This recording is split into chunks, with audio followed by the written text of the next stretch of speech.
puis pour finir, on va prendre de la hauteur, Karina, à bord d'une voiture volante. Ce n'est plus un rêve, ni de la science-fiction, mais bien la réalité. Une société américaine a réussi son premier vol d'essai avec son prototype qu'elle présente cette semaine au Salon de l'Automobile de New York.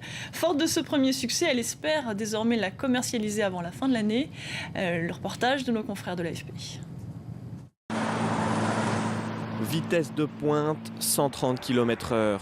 Consommation, 7 litres au 100. Le nom du bolide, Transition.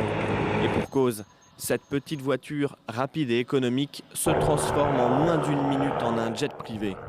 Conçu pour seulement 2 personnes, il est capable de voler à plus de 170 km/h. Les dessins animés et la science-fiction en ont rêvé. Les ingénieurs de l'Institut technologique du Massachusetts l'ont fait. À 4 jours du Salon de l'Automobile de New York, ils présentent leur premier exemplaire sur Times Square. Avion qui roule ou voiture qui vole, les passants semblent un peu confus. Je crois que c'est un avion. Une voiture. Un avion. Une voiture volante. Ça ressemble à un avion.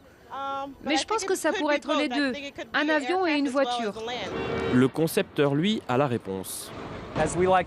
Nous appelons ça un avion autorisé sur route. Un avion qui peut replier ses ailes en moins d'une minute et qu'on peut conduire sur route, autoroute et garer dans un garage.